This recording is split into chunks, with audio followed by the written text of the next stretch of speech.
Before we start today's episode, I want to take a moment to send our thoughts and prayers to our friends in Europe suffering from the devastating floods that have wreaked havoc on Germany, Belgium, and Holland. More than 185 people have lost their lives, and wine growers in the Ahr Valley have suffered especially acute damage.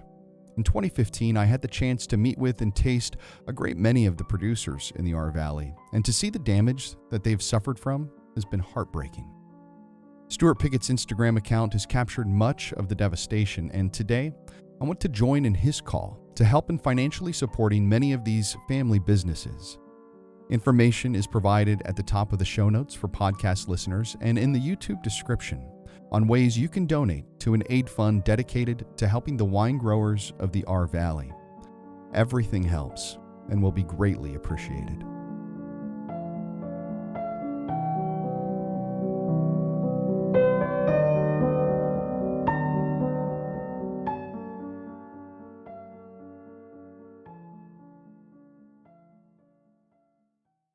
This is Viticulture, where we share conversations with makers, growers, thinkers, and doers, folks who cultivate a good life. My name is Chris Missick, and I'm a lawyer turned winemaker in the Finger Lakes region of New York State, and I'm sitting down with great people in wine and other walks of life to hear their stories, learn their lessons, and take their advice on the perfect pairing.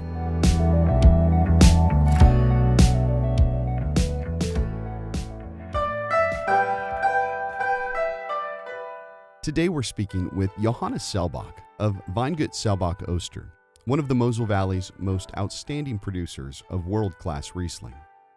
Johannes and I discuss the family's long legacy of winemaking in Germany, the importance of his relationship with his father, his approach to picking, fermenting, and building a family wine brand in a daunting new world.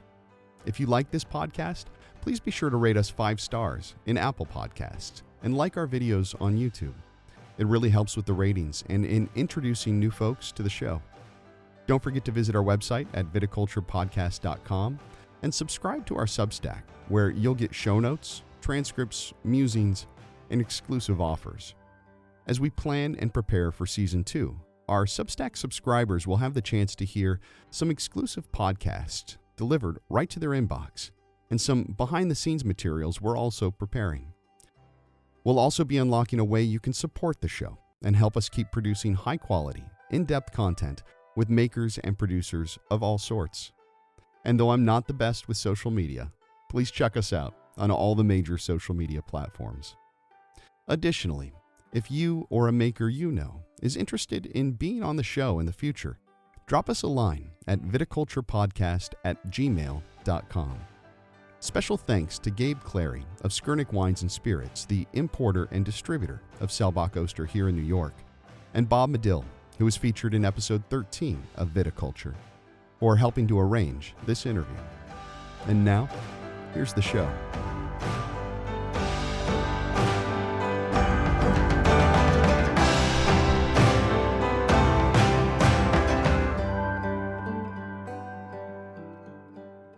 Thanks so much for joining us on Viticulture.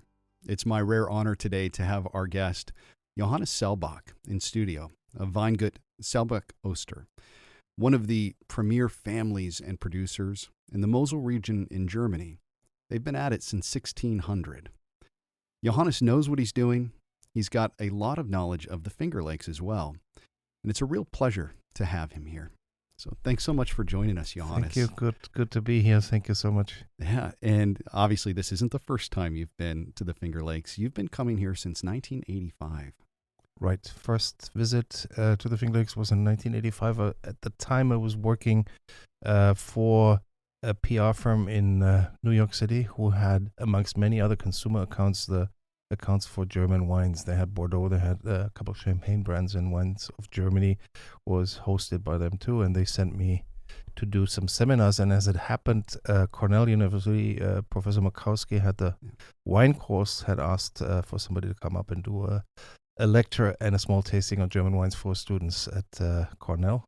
And I happily came up. First trip was actually by a twin prop plane, and did that another couple of times driving up. So 1985 I think it was March of 85, still cold. Yeah. My first visit, and it was then I spent an extra night. Then I did a little tour of the region, fell in love with the region. Actually met Hermann Wiemer at his winery back then, and he comes from Bernkastel, right around the corner. That's where I went to school, in Bernkastel. And ever since I've been following the Finger Lakes. Was impressed back then and have continued to be impressed. Oftentimes people will compare the Finger Lakes to the Mosel. Obviously the cliffs are nowhere near as steep. We have shale, you have slate, all similar Devonian era origin. Were you struck by the similarity of landscape to Germany when you first arrived? Very much so, yeah. It's there's water, there's hills, there is family businesses, it's rural, and so you have a lot of parallels. Climatically, in the big context, I think the Finger Lakes counts as a cool climate region within the United States, certainly within the United States wine growing regions. And I think it comes the closest to the Mosel.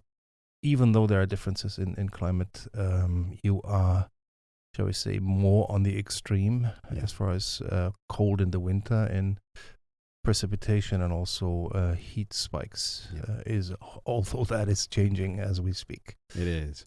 Yeah, speaking of extremes, we both deal with powdery mildew, with hot and humid periods. Not every summer, but some. A lot of moisture. Yes. And you're in the midst of that right now. We now have a vintage or growing season that we thought we no longer would have, because in the recent years we've become a lot drier and warmer, and the last growing seasons were a piece of cake, relatively easy because of low humidity and plenty of sunshine. In fact, the set of problems of the past, which was, humidity, had shifted towards battling drought, something we never knew. And then comes 2021, and we have a very moist year. We actually were talking about hopefully we don't get drought, hopefully we get rain. Maybe we should not have said that, because we have a growing season which is super challenging this year, because it doesn't let up. You think you have a good day, and the next day you get a thunderstorm and some rain. You think you have your vines protected, and before you know, it's wet and it's pouring down. And yes, in this year for us, downy mildew was the big problem. Powdery not so much, and we are not yet through. We have still rather unstable weather. And botrytis is next. So we'll see what the next weeks will bring. Even here, I've been looking at future weather forecasts, and we're recording this in mid-July, and it seems like every other day is a thunderstorm and a lot of rain, and that is such a frustrating place to be in. Very much so. Because it never lets up. You were also just showing me some of just the havoc that you're going through in Germany right now. And for people who don't quite realize what it's like to make wine in the Mosel, you've got these incredibly steep hillsides. You've got the villages right along the banks of the river. And your wineries are along the banks of the river too, which means cellars are under that water level. And unfortunately, a lot of cellars are underwater right now. Yes. And our cellar was underwater until 6 hours ago.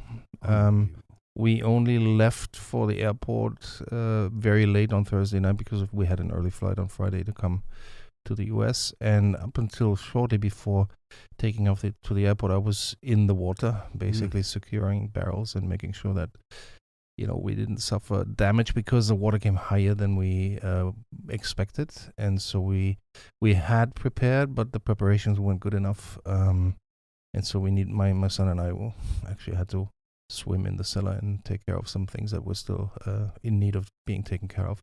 The good thing is we're along the river and we know floods, and we get flooded many times. So you have a certain routine. You know when a certain amount of rain falls, or when you get a flood warning, you need to act fast, which we did. And so we were the one item amongst the blind, so to speak. Many people in Germany, a little further north of us, who live on little creeks, brooks and creeks that normally don't flood or don't flood high, they became torrents. And so they were unprepared, and that's where the damage is the greatest: property damage, loss of life, and everything. So the Ahr River, a tributary of the Rhine, not too far north from us, in our north, is even more narrow, and normally is like a creek or a little river, and it had swollen to like 7 meters. That's 22 feet high, and it took away solid structures and cars and everything. And they are still finding, or assessing the damage, because they can't get to the places that have been destroyed. This is something we've never seen. They say it's a 1,000-year flood that we've had. Really, really bad. So I'm grateful that we were spared. It was a mess, but it was manageable. Yeah. One of the things that you were doing to ensure the security of the wines in the cellar, the barrels of wine are sitting on wood. Yes. And that wood will float when the water floods. And so you were literally taking large beams, putting them on top of the barrel and securing them to the ceiling of the cellar. Yeah. I mean, an incredible amount of work. Yeah. I know lumber prices have been through the roof this year, so there's another. We have those poles custom cut already. They're in the attic. They're in bundles. We also have the little pieces of wood that go in between. So this is part of the deal of living along the river. You know you need them, and so when you have the warning, you start moving early in the morning, which we did. And then if you snooze, you lose. That's the problem. If you're not at home and you don't have neighbors, then that's a serious problem. So the authorities are very good in alarming, everybody. Also cars, camping grounds, and what have you. Everything needs to be evacuated. That really worked well, and again, we were lucky. Yeah. It's amazing. You hear the words 1,000-year flood, and it puts things in context for whether it's climate change, how things are changing. Also the history of the Mosel Valley, which your family's a big part of. Well, if you live in the Mosel, there are 3 things to do historically. It's a steep, narrow valley. It doesn't have good soils to farm crops. It's very rocky. So it's perfect for viticulture. And so viticulture was the thing for more than 2,000 years.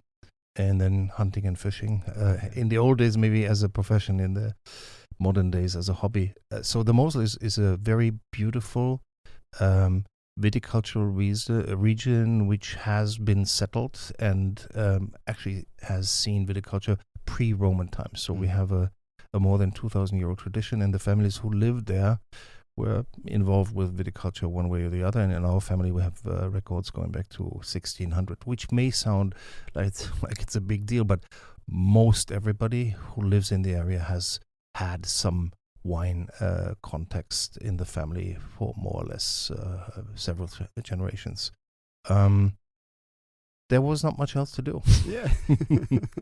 And the interesting thing, like the olive trees in the Mediterranean, the vines in the Mosel were something that every ruling party very quickly realized it's very valuable. So viticulture never took a break, no matter who was ruling the area. So the value of the vines was recognized, and the people who made wines, intended the vineyards, were sort of protected.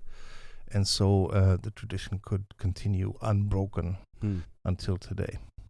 It's amazing. I think of third generation businesses, and there is a value, if that third generation can keep things going, to just the historical knowledge that a family possesses to keep that business going. There are things that you can learn from somebody who's passing down knowledge that you'll never read in a book. Have you experienced that personally, Johannes?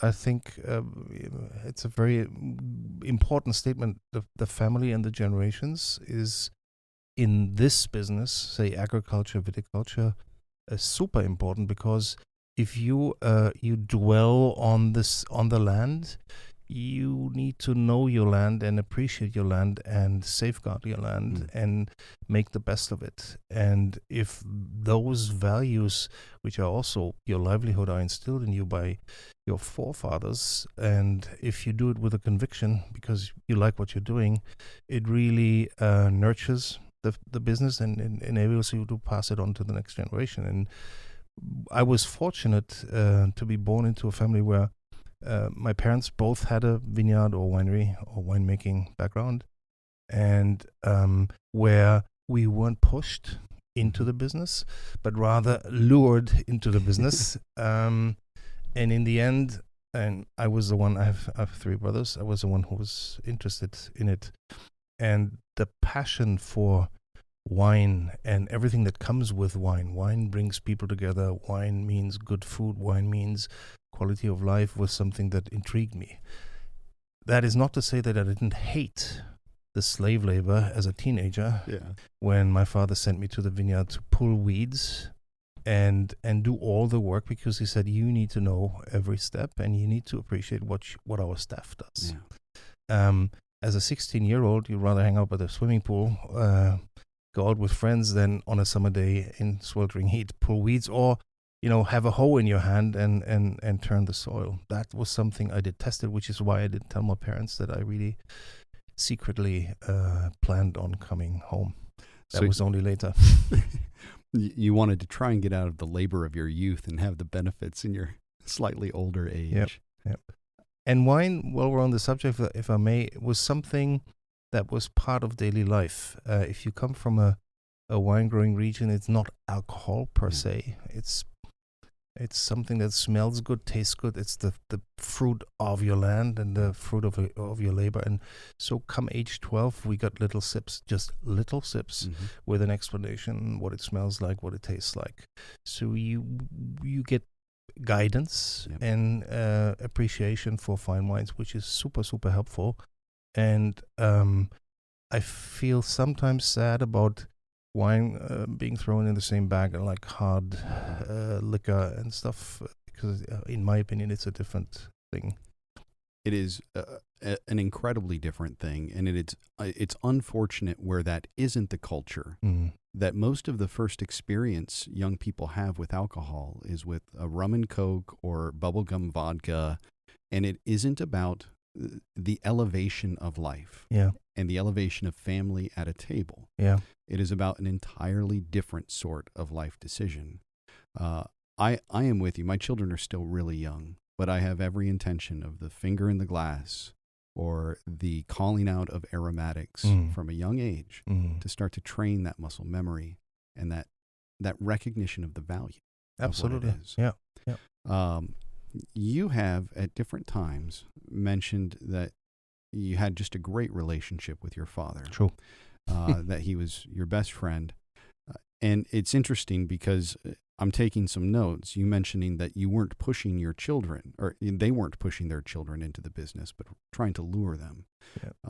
I'd love just to hear some words about your father, his winemaking, and your relationship. Difficult to describe. He was greater than life, but with both feet on the ground. He was really super knowledgeable and very passionate and very sharing. He could fill a room and everybody would listen. And so he was a great, shall we say, in German we say Vorbild. It's somebody you look up at and in a positive way. So he spent a lot of time with us. He was never old, always young at heart. And 4 sons, no daughter, right? My mother had a hard time. But there was great bonding, and he instilled in us the thirst for knowledge about the world of wine, and obviously tasting wines, drinking wines, meeting people.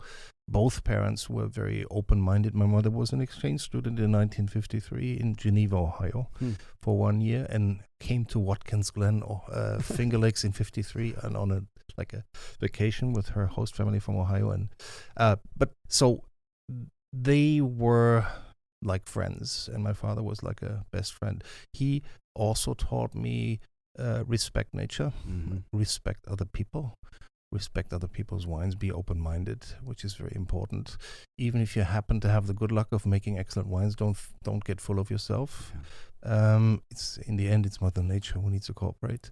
Those are very essential things, and if you learn them as a young adolescent and you see proof of it, it really becomes firmly embedded, and it helps you shall we say, stay grounded and also get other people interested or excited about, in this case, wine and viticulture, which I think is a fabulous profession to be in. It is.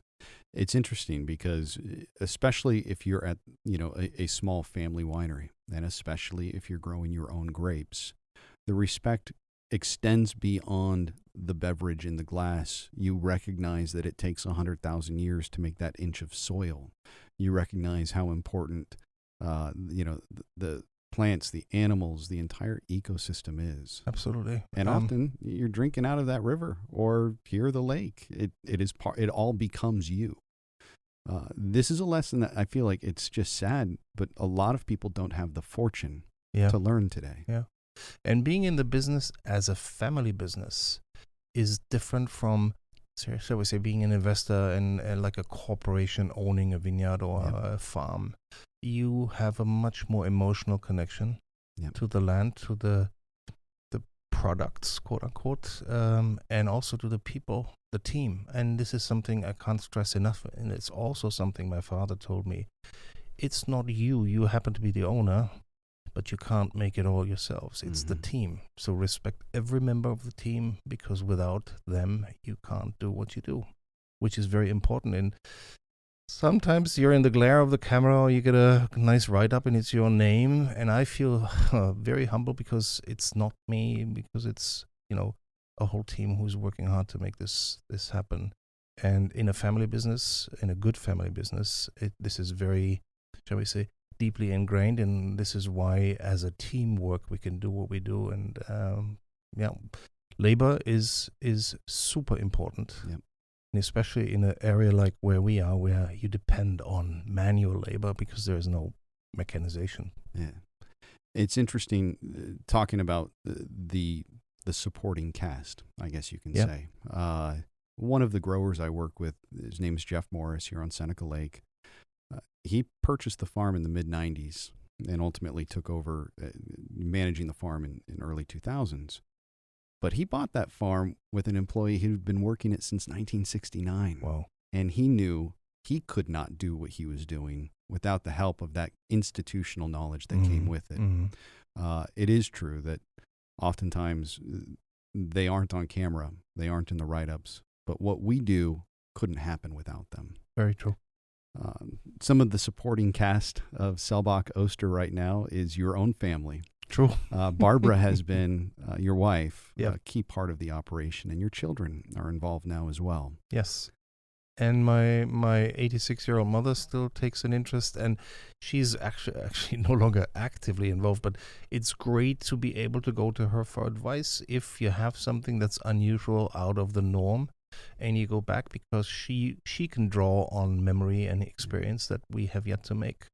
And I forgot to mention that if you're in a certain place, the knowledge is passed down from generation to generation. The knowledge also about, odd things that don't normally happen. But if you can draw from that knowledge, it helps you navigate some difficult situations. And that's, I would say, the value that you don't see in the balance sheets, but it's called experience. And my children right now are cleaning the cellar and taking care of the house. I get some phone calls early this morning, waking us up. Where's the key for this cellar? Where's that, the other thing? But very good feeling to know they're there, and one of my brothers too, and they are holding down the fort while I'm sitting here doing this interview, participating in the FL excursion. Well, thank you to them as well. Experience goes to one of the broader themes I talk about when we're not just talking about wine on this show. Experience does not get you a certificate most of the time. It doesn't have a credential, but it can be as important as that credential. Too often, I think we've become so focused on somebody having the piece of paper, but not having the actual knowledge and ability to work hard to achieve the results. Very true. So I look for people who share that mindset, because I know they're going to work hard, and they may not have read it in a book, but they're going to figure it out, or I can talk with them and they'll probably enlighten me on something. So what roles do the family play in the family business? Oh, well, if you're in a small family business, which we are, the family members need to know every aspect of the business and need to be able to do everything. So for all of us, it was important to learn from scratch. And in the old days, and I belong to the old days, it was, I called it slave labor. You had to work because you were made to work, and you learn from scratch. Like in the kitchen, you chop vegetables and do everything, and you have the bonus of being taught, and to avoid mistakes, you still make mistakes. Then it is important to find and bind good people like the ones you just spoke about. I think it's super important to have a crew or a team of dedicated people who like what they're doing, who know you care. You need to take care of them and their needs, and you need to motivate them. This is what you, in my opinion, need to do in a small family business. So I am the captain of the ship, but there are many, many crew members, and eventually, hopefully, Sebastian, our son, will become the captain. I become part of the crew. And we both know that we need to do everything to keep the crew happy. Which has worked well so far. We have people who like to drink wine. They enjoy making great wine. They enjoy even making it better every year. And they're proud when it works. So it's a wonderful team. And I mean, it's never, a given. You always have to work and keep working at it. And we make mistakes and we learn from the mistakes. And it's a very open, shall we say, a relationship where everybody can have their word and make suggestions and proposals. And, well, we're fortunate. Speaking of some suggestions and proposals, in the Finger Lakes, we will do multiple pickings, but it's nowhere near as intensive as I've seen in the Mosel. Where oftentimes you'll do, a pass with 3 buckets. You'll have multiple passes of the same blocks in order to make your different classifications. And for anyone who hasn't kind of discovered the difference between a cabinet and, Spätlese, exactly. A lot of that is dependent upon picking decisions. Correct, very much so. And that has to do with tradition. And every region has a different tradition and a different forte of what, certain styles are better in certain areas than others. In the Mosel, again, it goes back to the long tradition. If you do this for 2,000 years, you know where to go for a specific ripeness. And so over time, and also the peculiarities of the German wine law, where we have different from the French system, different ripeness levels. We make a distinction between, is it early harvest or is it regular harvest or is it late harvest? Because the fruit has a different texture, has a different flavor expression. You capture that fruit at the stage where you pick it. And we thrive on this. Whereas in France, everything comes together and there's the grade wine and the second wine, and that's it. And that makes it a bit more complicated. On the other hand, you have the means to make different styles and different wines from your land, which otherwise would be just one wine if you were to pick everything in, throw everything in one big pot. And say if you're monogamous to Riesling, like most of us are in the Mosel, it could be boring, put it this way. So to be able to make a crisp dry wine and a juicy medium dry wine, and then maybe some lush sweet wine from your land, depending on when you pick and how you pick, is great. And there is not many grapes that enable you to do these different styles. Riesling is unique in the sense that you can make everything from bone dry to lusciously sweet and in between, as long as you do it right and there is balance. There are not so many grapes that do it, and this is why I think also here you have a great future ahead, because I think in the Finger Lakes you could do that too. So early harvest, cabinet, greenish yellow grapes. We want these wines because you can guzzle them. Spätlese, later picked means more bricks or more degrees Oechsler. If you ferment it dry, you're in the 12.5 or 13% range. If you make it medium dry, you're in the 11.5. If you like it with some sweetness, you're below 10%. And certain places are better for certain styles than others. And this is, again, the beautiful mix of knowing your land and then also having some experience depending on how the vintage goes, what to do. But it's complicated, and obviously you need to make a visual selection. Not every fruit is equal. Everybody who has a garden knows you have strawberries or you have some cherry or an apple tree or more. Certain fruits do better in a certain season, and if you're too late, maybe they started rotting. If you pick too early, there's not enough flavor. So you need to be on time for what you want, and this is where the selective picking and the multiple passes come in. And if you go the extra length, you can make beautiful wines in a variation that is mind-boggling. Obviously, where you run a harvester over a big field or a big vineyard, it becomes very uniform. Economically easy, but in the end, maybe less exciting. Yep. Well, two things. There'd be almost no way you could get a mechanical harvester No way. into your vineyards. No way. No. Two, I encourage anyone who is just someone who loves wine, if you want to understand wine better, plant a garden. In fact, we've got a master gardener we're going to be interviewing, because it draws you into understanding agriculture on this like micro backyard level. Absolutely. That you can translate. Absolutely. And I think everybody who lives in the countryside, who walks the fields or the forest, knows the smell of the fields and the forest. Many city dwellers only know concrete and asphalt and maybe gasoline. But if you till the soil, if you spade your garden, you open the ground, it smells very intense, especially after rain. A summer rain on parched ground, there is a particular smell, and different soils, humid versus dry, have different smells, and all these things you can relate to, especially in gardening or wine growing. So when we speak about terroir, using that French term, yes, certain soils do different things to your fruit and to your grapes and bring out different flavors. This is not nonsense. It's actually there. If you grow onions on Maui or in Vidalia, Georgia, and you put them in the ground in your backyard, they don't, even if it's the same bulbs, they don't produce the same result. And that's, if you do it yourself as a hobby or professionally, we very quickly recognize that. And if you build on that and you respect the land and nature, you can make fantastic wines. Definitely.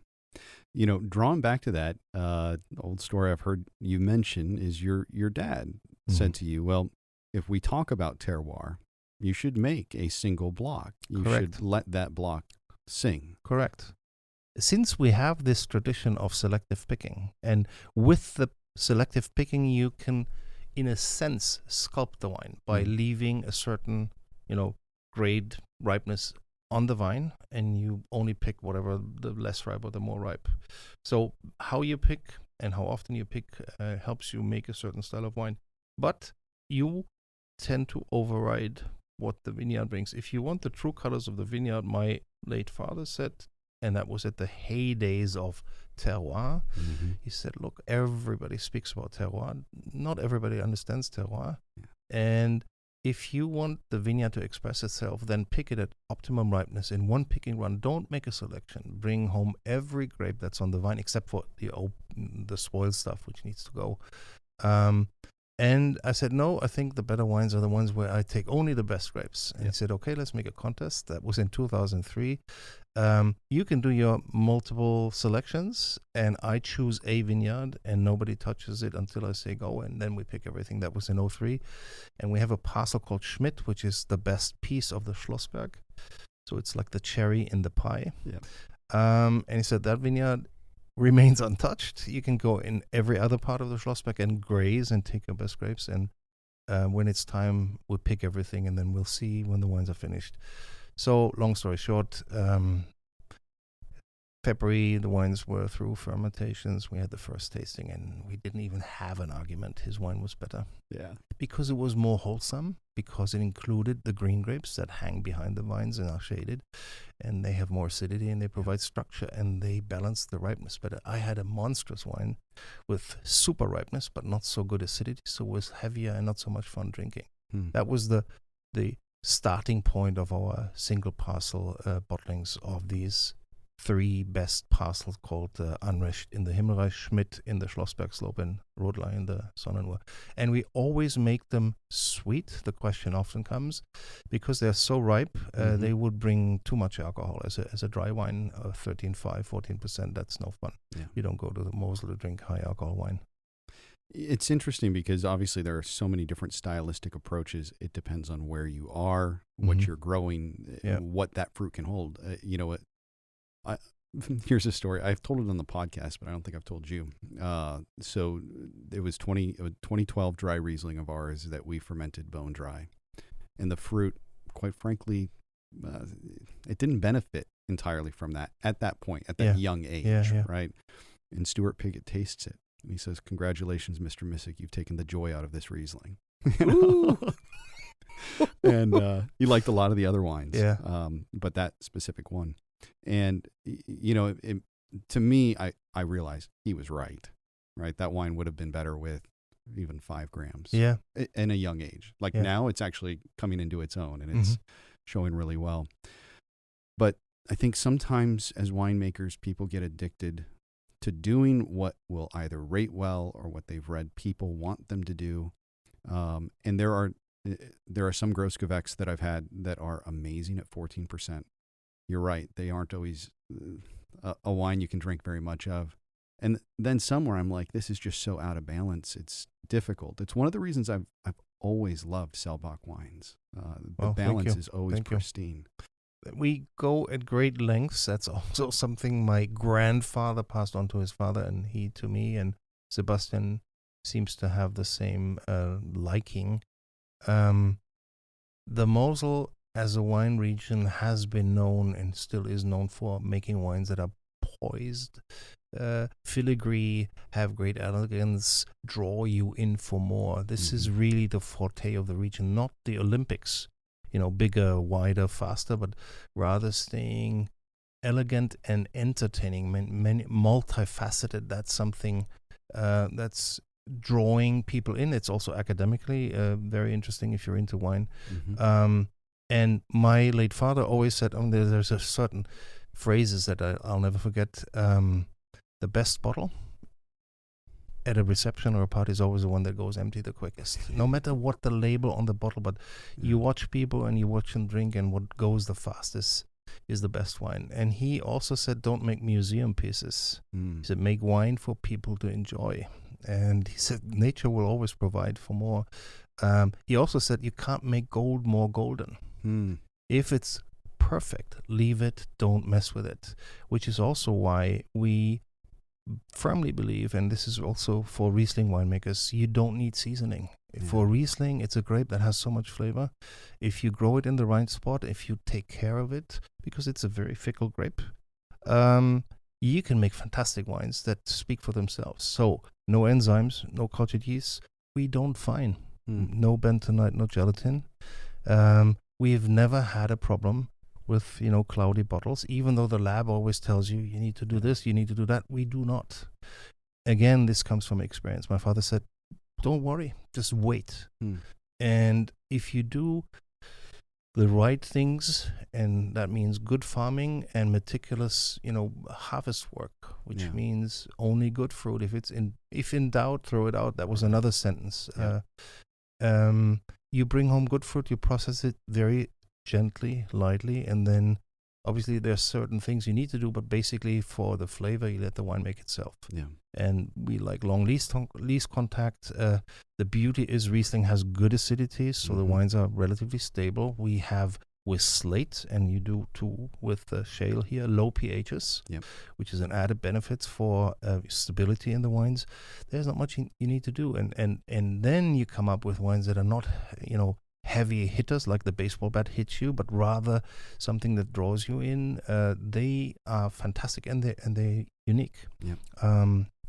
So the style is really that of elegance. We don't go super sweet, and on a relative scale, Selbach Oster wines will be less sweet than most of our colleagues' wines.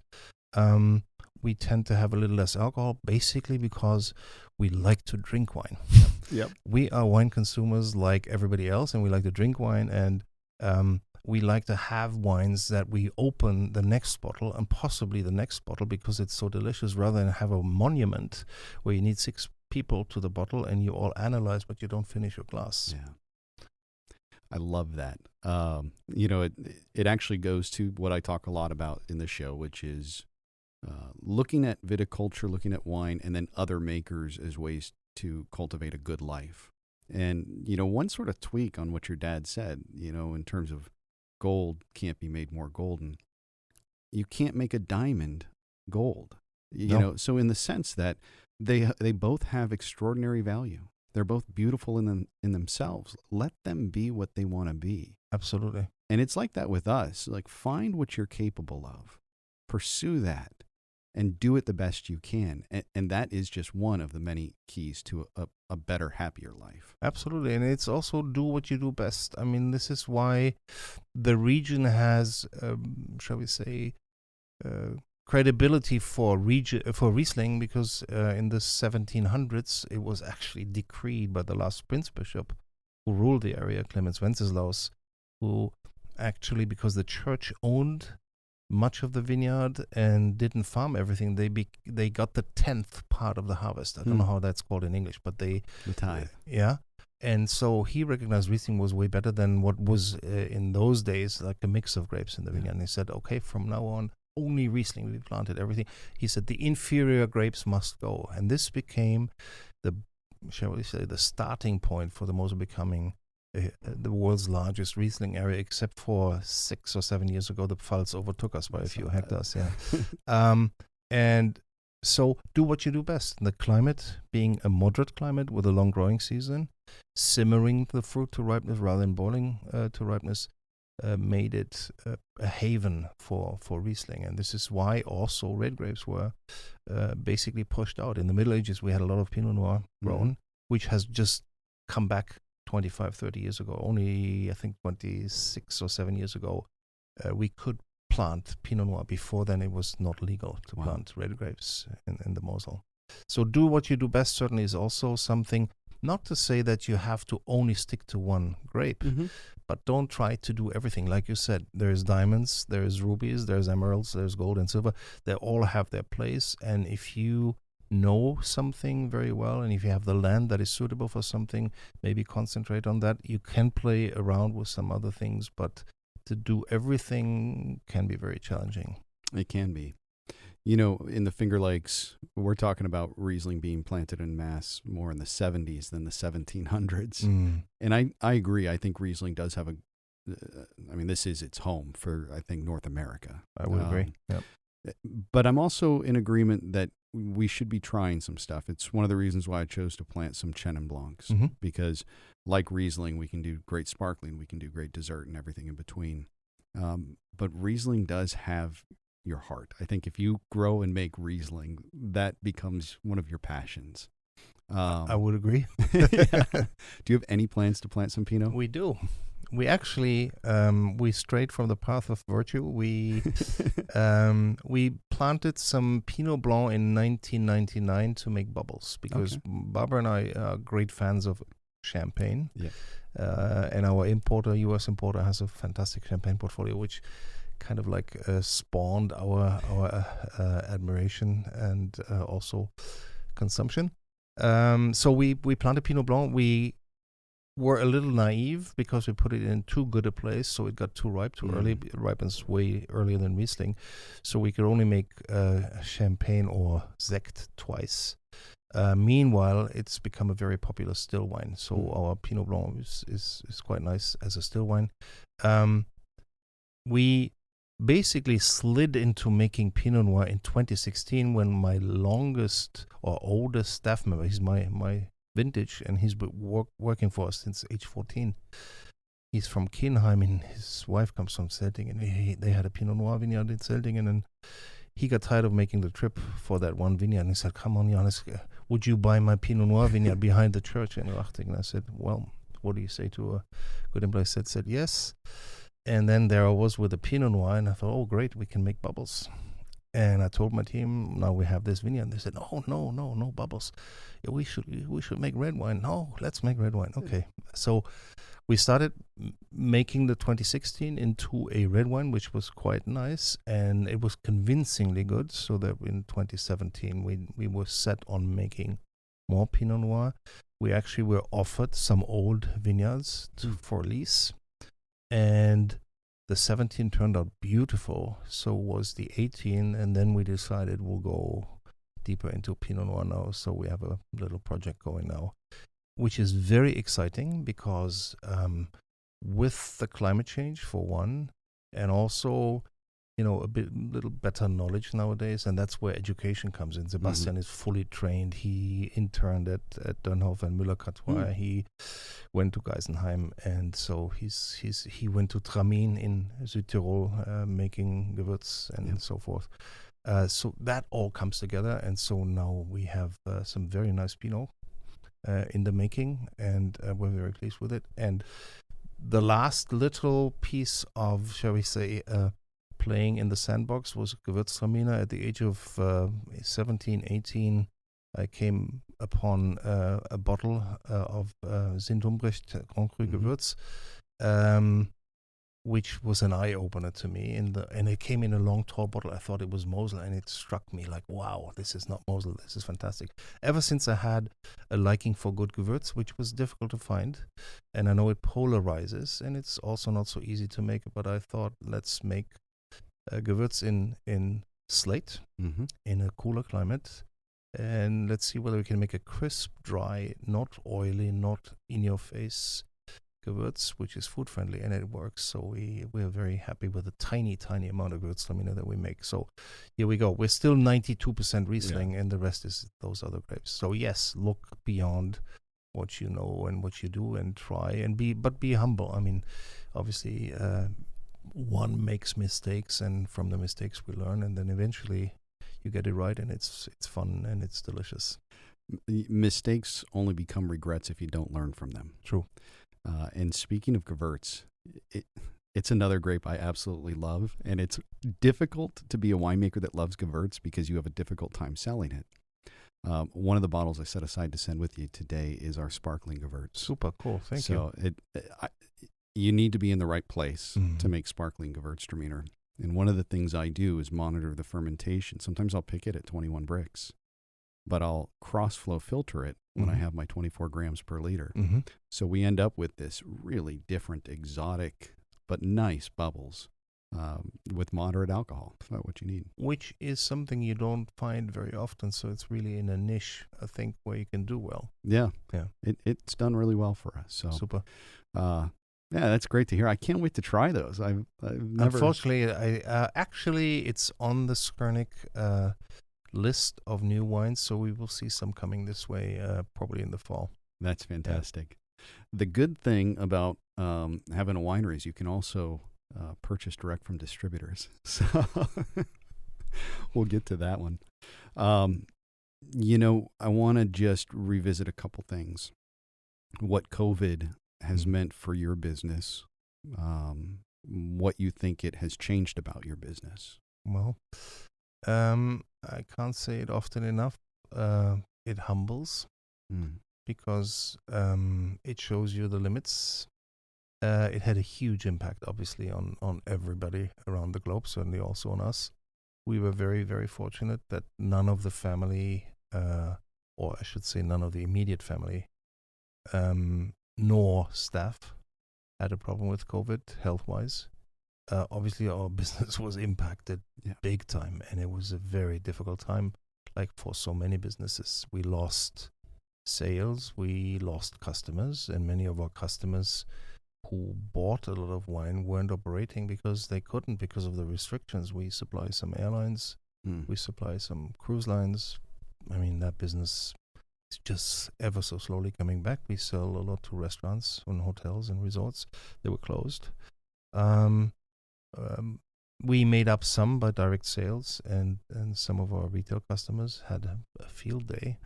But by and large, the way our business was structured or is structured, we had more of the negative impact than the positive impacts. And so again, this is where it's good to have a good team, and it's good to have a family in a family business where you plan long term and where you can weather difficult times. So we made it, quite well through the season, kept all our staff, and now our stocks are a little bigger than they normally are. But that's the beauty. Wine doesn't go bad. If you have produce, it's a whole different story. I mean, many people meet produce who supplied restaurants. They were stuck. Milk. I mean, they were stuck. And so with wine, again, we were on the bright side, so to speak. We just put them to the side, and the wines will improve, and eventually we'll sell them. Yeah. So it was a big challenge, and it was very difficult times. We're glad now with the vaccinations available and with the people with sane minds getting vaccinated, lowering the risk for everybody else, and also providing for the opportunity to do business again and return to a normal life again. I see, more than just a light at the end of the tunnel. I mean, for us, on top were the tariffs, the airplane tariffs, which wine has nothing to do with. We're still struck with that punitive 25% tariff, which, thank goodness, is gone since February.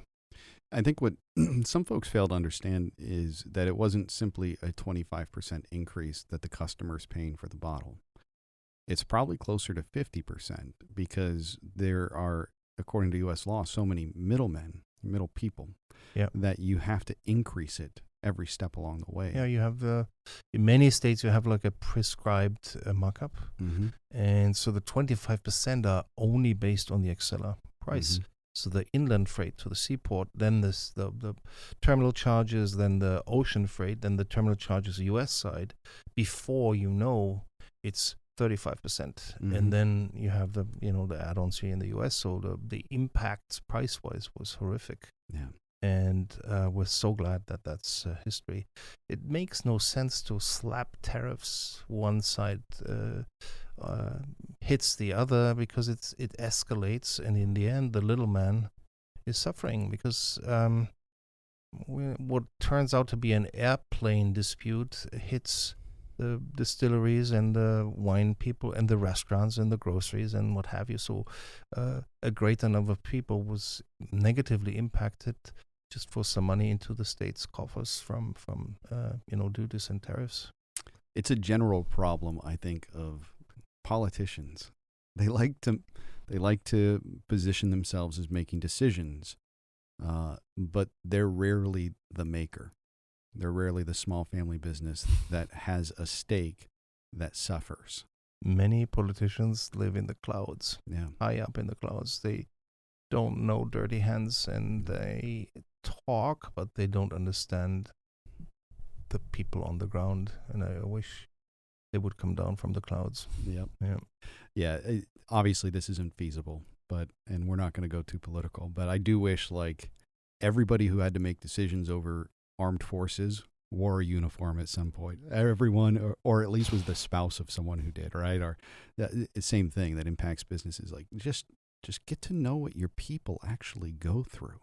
Absolutely. And I think we'd live in a better world. Absolutely.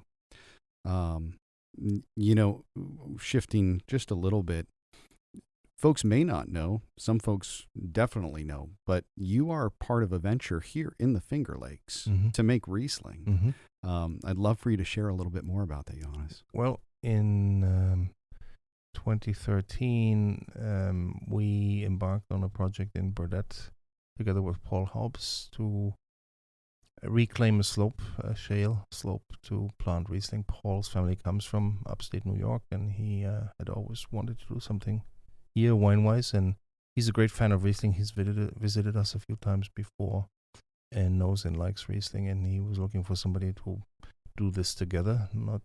California Chardonnay and Cabernet Pinot is one thing, Riesling is another thing, and we had a joint venture in starting in 2013, building the vineyard in Burdett, and we helped with some of our team and myself to with the grafts and the planting, the lay of the land a bit.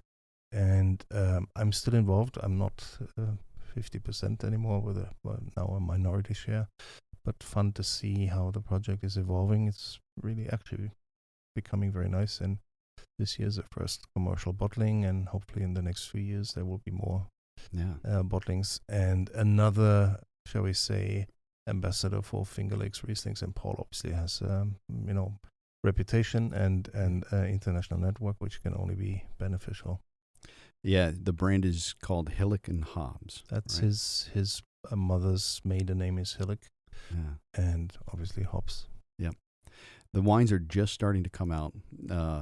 I actually have been so busy, I haven't had a chance to try a bottle yet, but I'm looking forward to it. Same with me. You wouldn't believe it. We had huge problems getting samples over to Germany because German customs was going crazy, and we last year had arranged for a tasting in the city in February of last year, and somehow because of COVID, the whole thing fell apart because in March everything was locked down, and I actually flew home earlier on literally the last flight out before all the travel was stalled. Mm-hmm.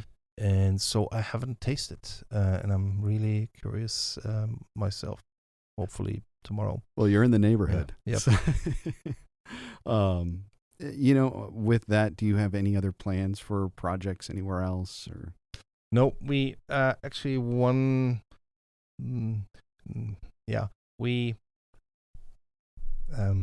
are taking over another small producer in the Mosel, not far from us, whose wines we've been, selling for many years.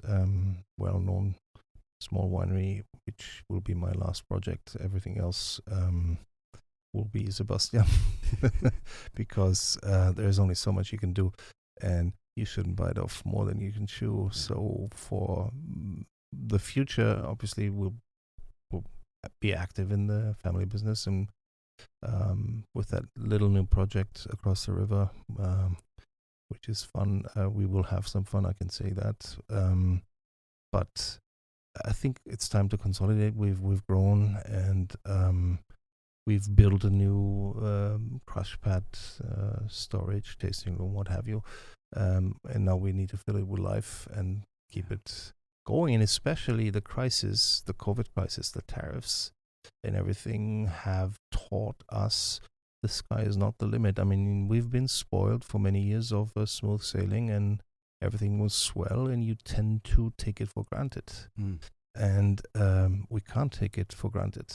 And so growth is good, but you need to measure it carefully so that you don't go overboard with investment and with things you need to tend to, which you physically can't do. The day has 24 hours, not 25 or 26. Yeah, unfortunately.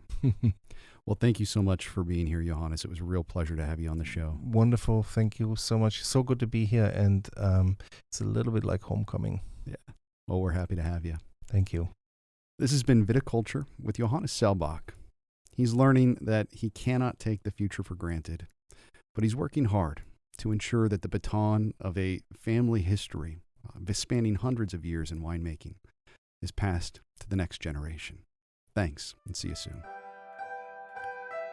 I hope you enjoyed this show.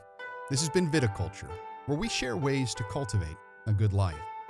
Don't forget to visit our website at viticulturepodcast.com. Subscribe to our Substack, where you'll get show notes, transcripts, musings, and exclusive offers. And check us out on all the major social media platforms. Thanks again for stopping by.